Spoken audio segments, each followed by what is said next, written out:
नमस्कार विद्यार्थी मित्रांनो, Shri academy of science Karad याच्यामध्ये सर्वांचं सहज स्वागत.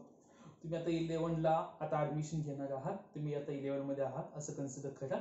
आपण 11चा मेन जो सिलेबस आहे तो सिलेबस आपण स्टार्ट केलेला आहे. तर स्टार्ट केल्यानंतर सिलेबस मध्ये पहिला चॅप्टर कुठला चाललेला आहे, मेकॅनिकल प्रॉपर्टीज ऑफ सॉलिड. हा चॅप्टर आहे तो फिजिक्स मधील सेक्शन फर्स्ट मधील आहे, बरोबर. आणि जो मी घेतो माझं नाव आहे बीसे पाटील सर. हा माझा मोबाईल नंबर आहे. काय शंका असेल तर त्या नंबरला SMS करा, व्हॉट्सअप करा. तुम्हाला त्याचं रिझन तुम्हाला त्याचे सोल्युशन दिले जातील. ठीक आहे. पॉइंट आहे मेकॅनिकल प्रॉपर्टी ऑफ सॉलिड. ह्याच्या आधीचा जो पार्ट झाला तो आपला पूर्णपणे इंट्रोडक्शनचा पार्ट झाला होता. त्याच्यामध्ये आपण काय काय बघितलं होतं, त्याच्यामध्ये बघितलं होतं सपोज एखादा ऑब्जेक्ट घेतला, ऑब्जेक्टवर मी फोर्स लावला, जो फोर्स लावतो त्या फोर्सला आपण म्हणतो एक्सटर्नल डिफॉर्मिंग फोर्स. का तो फोर्स काय करतो, the force changes the body one form into the another form. For example suppose या पेनावर तुम्ही फोर्स लावला, इट विल स्ट्रेच. याचा अर्थ या पेनाचं कन्वर्जन एका फॉर्म पासून दुसऱ्या फॉर्म मध्ये केलं. So it is called as the external म्हणजे तो बाहेर लावलेला फोर्स होता. It is called as the external deforming force. मग याच्यामध्ये आपण काय काय बघितलं, त्याच्यावर मी 3 पार्ट बघितले. सॉलिडचे 3 टाइप, याचा अर्थ बॉडीचे 3 टाइप असतात generally: elastic body, plastic body आणि rigid body. These are the 3 types of the body. या चॅप्टरमध्ये आपल्याला काय बघायचं आहे, आपला मेन पार्ट आहे elasticity. Elasticity, plasticity, these are the properties of body. त्यामध्ये आपल्याला कुठला बघायचा आहे, इलास्टिसिटी. म्हणजे आपल्या इथे घ्यायची काय तर इलास्टिक बॉडी आहे. त्यामध्ये एक्झाम्पल रबर आहे, स्टील आहे, जे तुम्हाला इझिली डोळ्यासमोर दिसेल. अशी 2 एक्झाम्पल तुम्हाला मी सांगतो. सगळ्यात जास्तीत जास्त इलास्टिसिटी ही स्टीलला असते as compared to the rubber. It depends upon, तो कशा डिपेंड असतो, तो यंग्स मॉडेल्स डिपेंड असतो. हा यंग्स मॉडेल्स आपल्याला पुढच्या पॉइंट मध्ये येणार आहे, तो आपण पुढे बघायचा आहे. पण लक्षात ठेवा, हा MCQ ला विचारलं जातं JEE नीटला की कुणाला जास्त इलास्टिसिटी असते, तर तो कोण असतो, स्टील असतो. आपण म्हणतो रबर बँड जास्त ताण त्याला काय इलास्टिसिटी जास्त आहे, असं हे नाही. ठीक आहे. इलास्टिक चॅप्टर मध्ये महत्वाचा पार्ट आपण डिफॉर्मिंग फोर्स बघितला. त्याच्यामधलं आपण काय काय बघायचं तेही सांगतो. सपोज एखादा ऑब्जेक्ट घेतला, consider object. If you apply the external deforming force, external deforming force me त्याच्यावरती अप्लाय केला, तर या बॉडीमध्ये काय काय बदलू शकतो, चेंजेस इट्स डायमेन्शन्स. आता डायमेन्शन पकडताना काय येतं, डायमेन्शन वेगवेगळे असतात. लेंथ, ब्रेथ, विड्थ, त्यापुढे व्हॉल्यूम कन्सिडर करू शकतो त्याचा, बरोबर. त्याच्यामध्ये काय काय बदलतं हे आपल्याला बघायचं आहे. आणि जे बदलतं, हा सगळा जे बदलतो जो पार्ट आहे तो पूर्णपणे ह्या चॅप्टरचा बेस आहे. तो काय बदलतो बघा, एक्सटर्नल डिफॉर्मिंग फोर्स. म्हणजे आपण लिहितो वाटल्यास मित्र डिफॉर्मिंग फोर्स. हा काय काय बदलतो बघा.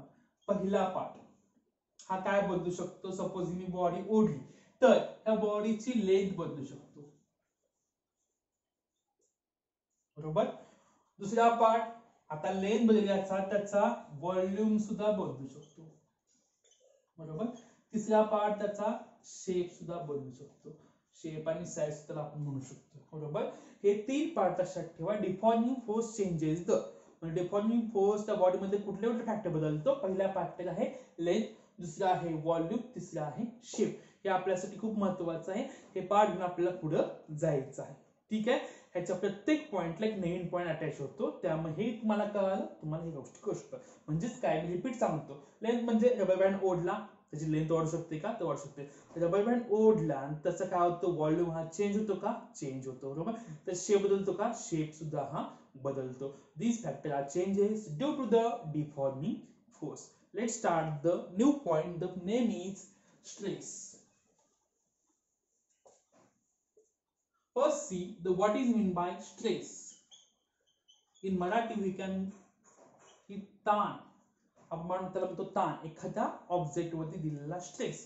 स्ट्रेस म्हणजे आपण म्हणतो जास्त डोक्याला स्ट्रेस देऊ नको. स्ट्रेस याचा अर्थ जास्त डोक्याला ताण हा देऊ नको. स्ट्रेस म्हणजे काय, एक्झॅक्टली आपण काय करतो, तर आपल्या बॉडीवरती किंवा सपोज एखाद्या माझ्या नोटबुक आहे, त्या नोटबुक वरती मी स्ट्रेस देतो. स्ट्रेस देणं म्हणजे मी काय करतो बा, असं पकड. नोटबुकला स्ट्रेस दिला का मी, आता नाही दिलेला अजून, बरोबर. स्ट्रेस कधी, सपोज मी नोटबुक इथून हात ठेवला आणि ती खाली प्रेस करण्याचा प्रयत्न केला, म्हणजे त्यामुळे काय त्याला स्ट्रेस हा दिलाय. स्ट्रेस त्याला काय तर ताण दिलाय. स्ट्रेसला अजून एका वर्ड म्हणू शकतो, it is called as the pressure. दोन्ही सेमच असतात, प्रेशर देणे किंवा ताण देणे. आपण प्रेशर दिला म्हणजे आपण त्यावरती ताणच देतो, आणि ताण दिला म्हणजे त्यावर आपण करतो स्ट्रेसच हा देतो, बरोबर. मग ह्या बॉडीवरती मी स्ट्रेस दिला. स्ट्रेस दिला म्हणजे मी काय केला तर हात घेतला, असा प्रेस केला, म्हणजे हाताने माझं काय केलं, ह्याच्यावरती मी फोर्स लावला. फोर्स कशावरती लावला, ह्या बॉडीवरती. बॉडीला याचा अर्थ बॉडीच्या सरफेस वरती. सरफेस याचा अर्थ बॉडीच्या सरफेस एरियावरती, किंवा आपण त्याला कॉमन म्हणून त्याच्या एरियावरती आपण फोर्स हा लावलेला आहे. It is called as the stress. Stress म्हणजे काय, फोर्स कशावर लावला, बॉडीवरती लावलेला force. So we can write what is in by stress. Stress means that the force per unit area. म्हणजे सपोज ह्याच नोटबुकच्या युनिट एरियावरती लावलेला फोर्स, यांचा it's called as the stress. म्हणजे फोर्स पर युनिट एरिया. मी फोर्स लावला, ह्याच्या युनिट एरियावरती किती लागतो. युनिट म्हणजे युनिटचा मीनिंग लक्षात ठेवा, युनिट म्हणजे 1. मग तो एरिया असेल तो 1 mm² मध्ये असेल, 1 cm² मध्ये असेल, 1 m² असेल, 1 km² मध्ये असेल, पण तो युनिट असेल. काय तो युनिट आहे. So we can write the unit area. So what is in by stress? Stress, it is called as the force per unit area. It is called as the stress. मग stress त्याचा फोर्सचा symbol दाखवला जातो F, आणि area symbol आहे A, बरोबर. हा त्याचा basic formula. आता स्ट्रेसला युनिट सुद्धा असतो. युनिट याचा अर्थ जसं आपण एखाद्या दुकानामध्ये गेलो, दुकानात गेलो आपण असं कधी म्हणतो का की सपोज मला सांगितलं की शुगर घेऊन या, साखर घेऊन या, आपण सांगतो का आम्हाला 7 साखर द्या किंवा 8 गहू द्या, असं काही सांगतो का इथं. नाही, त्याला काय एक मोजमाप असतं, त्याला आपण त्याचं युनिट म्हणतो आपण केजी मध्ये द्या, बरोबर. 10 किलो, 5 किलो किंवा एखादी गोणी द्या, ह्या मेथड म्हणतो. हे त्याचं काय असतं, युनिट असतं. त्याप्रमाणे जसं आपण आणखी एक एक्झाम सांगतो, आपण लेंथ मोजतो mm मध्ये मोजतो, cm मध्ये मोजतो, मीटर मध्ये मोजतो, किलोमीटर मध्ये मोजतो, माइल मध्ये मोजतो, फूट मध्ये मोजतो. या गोष्टी आपण लेंथ मोजू ह्या शकतो. तसं हे बाकीचे तुम्हाला सांगितले त्याचं काही युनिट आहे. त्याप्रमाणे फोर्सचं युनिट असतं. फोर्स हा मोजतात न्यूटन मध्ये मोजला जातो, आणि एरिया जो असतो हा असतो मीटर स्क्वेअर मध्ये. हे त्याचं काय ते युनिट आहे. कुणाचं इथं स्ट्रेस युनिट आहे न्यूटन पर मीटर स्क्वेअर आहे. ठीक आहे, हे त्याचं काय इथं युनिट आहे. आणि हेच आपल्याला पुढे महत्वाचं आहे. कुठं आपल्या युनिट आहे ना, न्यूटन पर मीटर स्क्वेअर. जिथं तुम्हाला फोर्स भेटला, जिथं तुम्हाला एरिया भेटला, force upon area, it is called as the stress, बरोबर. याचं युनिट काय भेटतं, Newton per metre square. Newton हे युनिट आहे फोर्स मोजण्याचं. सपोज मी एखाद्या वॉलवरती फोर्स लावला, तर फोर्स किती लावला हा डिपेंड असतो त्याच्या मॅग्निट्यूड वरती, त्याच्या डायरेक्शन डिपेंड असतो, बरोबर. मग तो फोर्स किती आहे तो न्यूटन मध्ये आपण तो काउंट केला जातो. मग ह्याच्या स्ट्रेसचे काही टाईप पडतात. तर पहिला टाईप आहे, तर काही तिन्ही टाईप मी सांगतो. टाईप आहे लॉन्जिट्युडिनल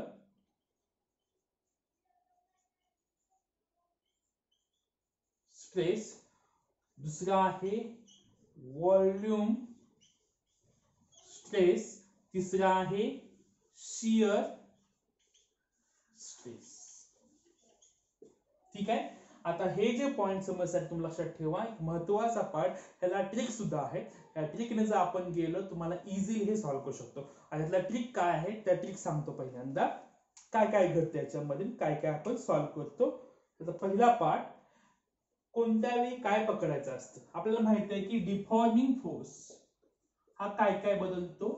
एक तर तो काय बदलेल, लेंथ बदलतो. दुसरं काय बदलेल, हा व्हॉल्यूम बदलतो. काय बदलतो, त्याचा शेप बदलतो. ठीक आहे.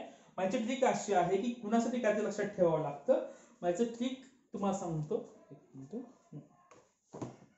ह्याची ट्रिक अशी बनते की जर लेंथ बदलली, डिफॉर्मिंग फोर्स जर बॉडीची लेंथ बदलली, तर त्याला म्हणतात लॉन्जिट्युडिनल म्हणतात. लॉन्जिट्युडिनल हा वर्ड आहे. जर डिफॉर्मिंग फोर्स जर तुमचा व्हॉल्यूम बदलला, त्याला म्हणतात व्हॉल्यूम म्हटलं जातं. आणि जर डिफॉर्मिंग फोर्स तुमचा शेप बदल, त्याला म्हणायचं काय, तर शियर म्हणायचं. काय म्हणायचं ना, शियर म्हणायचं. ठीक आहे. शियर म्हणा किंवा त्याला शेअरिंग म्हणा, दोन्ही वर्ड हे दिले जातात. ठीक आहे. कुणासाठी कुठला वर्ड हे लक्षात ठेवा. वर्ड लक्षात ठेवला तुम्हाला इझी लिहिता येईल. लॉन्जिट्युडनल म्हणला की लेंथ आला, लेंथ म्हणला तुमचा काय असणार, लॉन्जिट्युडनल असणार, बरोबर. व्हॉल्यूमला व्हॉल्यूम काही इझी आहे, आणि शेपला शिअर किंवा शेअर हे दोन्ही वर्ड तुम्हाला चालतील. ठीक आहे. ह्याच्यामध्ये पुढे स्ट्रेस म्हणला की फोर्स अपॉन एरिया, स्ट्रेस म्हणला की फोर्स अपॉन एरिया. यातला पहिला पार्ट आपण स्टार्ट करू आता. यातला पहिला टाइप आहे longitudinal stress. Longitudinal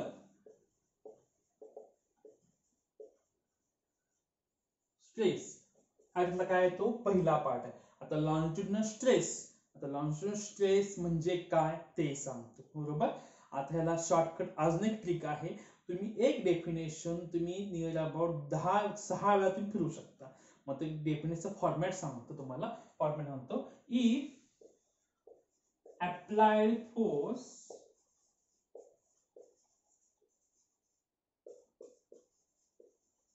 produces ... of body, then associated ...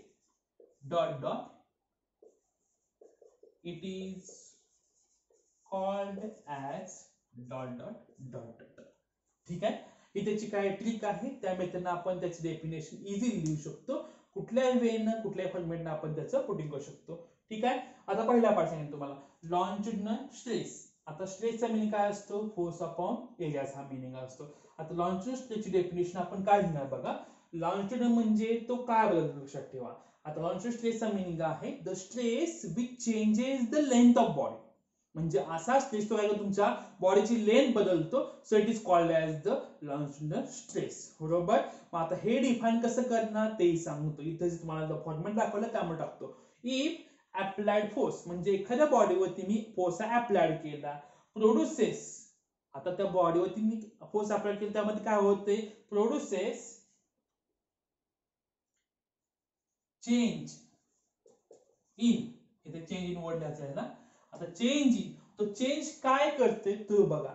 आता सपोज आपण त्यामध्ये अप्लाइड फोर्स अप्लाइड केला, अप्लाइड फोर्स त्यावरती एक्झर्ट केला आणि त्याने काय ते चेंज केलं. त्याने सपोज काय चेंज केलं, सपोज त्याने लेंथ चेंज केलं, change in length of body, then associated stress it is called as, आणि तिथं लेंथ म्हणले ना, याचा तिथे आपलं काय येणार, लॉन्जिट्युडिनल स्ट्रेस. म्हणजेच काय सांगतो बघा, इफ अप्लाइड फोर्स प्रोड्युसेस म्हणजे तुम्ही लावलेला फोर्स काय बदलतो बघा, change in length of body, म्हणजे बॉडीची काय केली तिला अप्लाइड फोर्स ना, इथे काय बदलली, इथं लेंथ बदलली, किंवा इथे एक वाटल्यास तुम्हाला इक्वल लिहितात. ऍक्च्युअली मध्ये कसं लिहितात ते, applied force is equal to, लक्षात ठेवा हा काय असतो, डिफॉर्मिंग फोर्स असतो, बरोबर. मग applied force is equal to deforming force लिहू शकतो. मग इथे लिहिताना मी डिफॉर्मिंग फोर्स घेता अप्लाइड फोर्स, तुम्हाला इझी होईल थोडंसं. मी इथे लिहिताना काय applied force produces change in length of body, म्हणजे सपोज आपण बॉडीवरती फोर्स अप्लाइड केला, it can be changes the length of body, then associated stress, मग तो जो स्ट्रेस आहे त्या स्ट्रेसला काय म्हणतात, it is called as the longitudinal stress. म्हणजे असा stress which can be changes the length of body, it is called as the longitudinal stress. ही त्याची काय तर डेफिनेशन आहे. सपोज एक्झाम्पल घेतले, रबर घेतला, ठीक आहे, ती वायर घेतली, ठीक आहे. ह्या वायरचा एरिया आहे, area is equal to pi r square. याचा एरिया म्हणजे ह्याला म्हणतात एरिया ऑफ क्रॉस सेक्शन, म्हणजे ह्या वायरचा सेक्शन काढलं तिथं काय असतो, एरिया असतो, बरोबर. आता ह्या वायरला मला लेंथ वाढवायची, मी त्यावरती फोर्स लावला, फोर्स म्हणजे ते वेट लावलं, हा माझा काय तो फोर्स लावला, बरोबर. यावरती वेट लावलं, त्यामुळे त्याची काय होणार, लेंथ ही बदलणार, म्हणजे लेंथ त्याची काय होणार, इथून ही थोडीशी बदललेली दाखवतो, याची लेंथ इथून एवढी ही बदललेली असेल, ठीक आहे. हे कशामुळे बदलते आपली, ते आपण त्यात फोर्स लावल्यामुळे. ह्याची ओरिजिनल लेंथ होती कॅपिटल एल होती, बरोबर. हा कितीने बदलला, हा स्मॉल एल न बदललेला आहे, ठीक आहे. मग हेच आपण कसं लक्षात, longitudinal stress is equal to, stress म्हणजे काय, कॉमन लक्षात ठेवा, फोर्स अपॉन एरिया. मग वायरचं एक्झाम्पल घेतले, त्यामध्ये मी फोर्स लावला, काय फोर्स लावला, त्यावरती वेट लावला. फोर्स म्हणजे काय, इथं मी लिहू शकतो F is equal to m g, आणि याचा एरिया काय असेल, S is equal to pi r square. बरोबर. याचं युनिट काय बनणार, हा त्याचा मेन फॉर्म्युला बनला. याचं युनिट काय बनणार बघा, याचं फोर्सचं काय बनतं, फोर्स इज इक्वल टू, हा mg म्हणजे फोर्स आहे, याचं युनिट काय बनणार, न्यूटन. हा पायास का माझा काय तो एरिया आहे, हा एरिया म्हणजे काय ना माझा तो मीटर स्क्वेअर. बरोबर. हे झालं आपला पहिला टाइप. ह्या पहिल्या टाइपचं आपण नाव काय लिहिलं, लॉन्जिट्युडिनल स्ट्रेस आहे. बरोबर. त्यानंतर आपण सेकंड टाइप बघूया. आता सेकंड टाइपचा मिनिंग आहे, आता सेकंड टाइपचे फॉर्मॅट शिकवतो, रिपीट तोच आणखी फॉर्मॅट आहे. सेकंड टाइप मध्ये काय सांगितलंय, जर बॉडीचा व्हॉल्यूम चेंज झाला त्याला काय म्हणायचं, व्हॉल्यूम स्ट्रेस म्हणायचं. सेकंड टाइप जो आहे त्या टाइप मी लिहू शकतो इथं मी. नेक्स्ट टाइप मी इथं लिहिला, त्याला म्हणतो मी इथं व्हॉल्यूम स्ट्रेस. आता व्हॉल्यूम स्ट्रेसचा मीनिंग काय आहे लक्षात ठेवा, इफ अप्लाइड फोर्स. आता व्हॉल्यूम मध्ये काय बदलतो, व्हॉल्यूम बदलतो म्हणून त्याला काय म्हणतात, व्हॉल्यूम स्ट्रेस बदलतात. म्हणजे अप्लाइड फोर्स जर बॉडीचा व्हॉल्यूम बदलत असेल, that type of stress it is called as volume stress. म्हणजे काय असतो, if applied force produces change इथं आपलं काय बदलणार, इथं change in volume of body, then associated stress it is called as the, इथे लिहू शकतो मी, याला म्हणू शकतो व्हॉल्यूम स्ट्रेस. बरोबर. म्हणजे अप्लाइड फोर्स जर बॉडीचा व्हॉल्यूम बदलत असेल त्याला म्हणू शकतो मी इथं व्हॉल्यूम स्ट्रेस म्हणू शकतो. बरोबर. जर त्याची डेफिनेशन आपल्याला त्याचं इक्वेशन लिहायचं, हे इक्वेशन जे लिहितोय हे इक्वेशन तुम्हाला पुढं आवश्यक हे आहे. आता ह्याचं एखादं कॉमन एक्झाम्पल घेतो. सपोज तुमच्याकडे बलून आहे, हा बलून आहे. बरोबर. बलून म्हणजे त्या बलून मध्ये आपण काय केलंय, फुगवलेला बलून आहे, याचा अर्थ त्याच्यामध्ये आपण हवा इन्सर्ट केले, याचा अर्थ हवेमध्ये त्याच्यामध्ये ऑलरेडी काहीतरी प्रेशर हे आहे का, प्रेशर हे आतमध्ये प्रेशर हे आहे. सपोज आपण काय केलं, सगळ्या बाजूनं हा बलून प्रेस करण्याचा प्रयत्न केला. प्रेस म्हणजे आपण ऑटोमॅटिकली प्रेस करणार का, सगळ्या बाजूने मी फोर्स हा लावला. ठीक आहे. याचा पहिला व्हॉल्यूम होता व्ही होता. बरोबर. आता मी सगळ्या बाजूने बलून जर प्रेस केलं, त्याचा व्हॉल्यूम काय होणार, आहे तो तो बदलेल, तो छोटा असं झाला. बरोबर. मग ह्याचं प्रेशर आहे तेच ठेवलं का बदललं, तर प्रेशर मी काही केलं तर चेंज केलं, त्याला प्रेशर म्हणायचं, त्याला DP with change in pressure असं लिहिणार. ठीक आहे. त्याच्यावरती आता मग ह्याचं इक्वेशन कसं लिहायचं तेही बघा. आता व्हॉल्यूम व्ही होता, मी इथं त्याला प्रेस केलं, याचा अर्थ व्हॉल्यूमचा काय तो कमी झाला. किती कमी झाला, हा डीव्ही न हा कमी झालेला आहे. बरोबर. प्रेशर पी होतं, किती कमी झालं माझं, डीपी ने हे कमी झालेलं आहे. आपला बेसिक फॉर्म सांगितलं तुम्हाला, volume stress is equal to काय, स्ट्रेस म्हणलं माझं काय ना, फोर्स अपॉन एरिया, म्हणजे force upon area is equal to, but by the definition of pressure आपण लिहू शकतो, काय लिहितो, प्रेशर इज इक्वल टू आपण काय येणार इथं फोर्स अपॉन एरियाचा असतो. म्हणजेच काय येतं, डीपी म्हणजे माझा काय येतं, चेंज इन प्रेशर आहे ना, म्हणू शकतो मी इथं DP is equal to F upon A. बरोबर. एफ इज इक्वल टू मी काय लिहू शकतो बघा इथं, डीपी इंटू ए. ठीक आहे. काय लिहिली, F is equal to DP into A, ही व्हॅल्यू घेतली आणि इथं पुट केली तर लिहू शकतो मी इथं DP into A upon A is equal to DP. एकमेकाला कॅन्सल झाला, काय माझा डीपी म्हणजे डीपी म्हणजे काय माझा शब्द, change in pressure. Change DP हा एकच वर्ड आहे, हा जनरली जो असतो पी असतो, चेंज केला डीपी म्हटलं जातं. बरोबर. चेंज इन म्हटल्यानंतर तुम्हाला इक्वेशन काय भेटलं, डीपी इक्वेशन. आता कसं काढलं इक्वेशन रिपीट सांगतो. आपला पॉइंट आहे व्हॉल्यूम स्ट्रेसचा फॉर्म्युला काय, फोर्स अपॉन एरिया. फोर्सचा आपण व्हॅल्यू काय पुट केली तर आपल्याला माहिती आहे, change pressure is equal to force upon एरियाचा असतो. बरोबर. तर F is equal to DP into A, value put केली काय शकतो मी इथं, DP into A divide by A, एकमेकाला कॅन्सल राहिला माझं काय येतो डीपी. तर DP represent the change in pressure. बरोबर. म्हणजे तुम्हाला काय भेटलं बघा, the volume stress is equal to change in pressure. बरोबर. इथे लिहिताना मी लिहिलंय चेंज इन प्रेशर लिहिलं इक्वेशन, इथे लिहिते मी तर volume stress is equal to change in pressure. This is the main equation. आणि चेंज इन प्रेशर म्हणजे काय, प्रेशर इथे एक्झॅक्टली आहे ना, पण प्रेशरचं युनिट काय असतं, the pressure is equal to newton per metre square. हे त्याचं काय ते युनिट आहे, हे युनिट पुट करणे आणि व्यवस्थित ते लिहिणे. ठीक आहे. याचं समज नसेल तर मला SMS करून सांगा, तुम्हाला मी सांगेन ह्यातलं काय आहे ते. ओके. आपण थांबूया इथं.